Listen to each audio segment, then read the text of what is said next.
Imos ver como podemos expresar o noso desacordo. Nunha conversación determinada podemos estar a escoitar opinións que non compartimos e, dadas as nosas inseguridades, moitas veces calamos e non nos posicionamos. Ben, dúas cousiñas que hai que ter claras. Primeira, claras e moi presentes. Primeira, teño o mesmo dereito que calquera persoa a expresar a miña opinión, sempre dende o respecto, por suposto. E segunda, o feito de expresar o meu desacordo non significa que teña que entrar en unha batalla campal con ninguén ni entrar en conflito aberto con ninguén. Vale?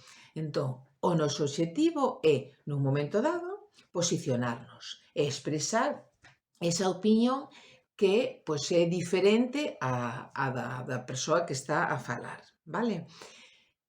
Fórmulas, pois imos intentar, como sempre, buscar unha fórmula sinxela, que me sexa un pouco máis fácil esta habilidade, poñer en práctica esta habilidade e, como sempre, tamén buscando o entorno que me sexa un pouco máis fácil. Isto significa que o farei con xente coñecida, con xente que me dá certa confianza e que sei que non vai pasar nada porque eu diga, pois eu non o vexo como a ti, pois eu non estou de acordo con isto que estás a dicir ou a miña opinión é outra.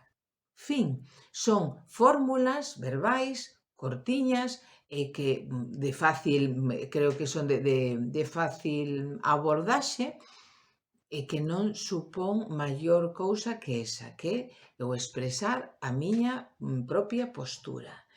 E que gañamos con isto? Bueno, pois despois esa subidiña de ansiedade ou de malestar que podo sentir cando estou a falar, porque é algo que non é normal en min facer, pero despois voume sentir super aliviada e super contenta comigo mesma por telo feito e ver que non pasa nada.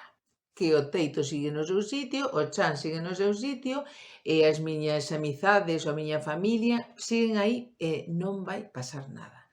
E eu vou estar gañando un pouquiño máis de seguridade persoal, que de eso se trata, verdade?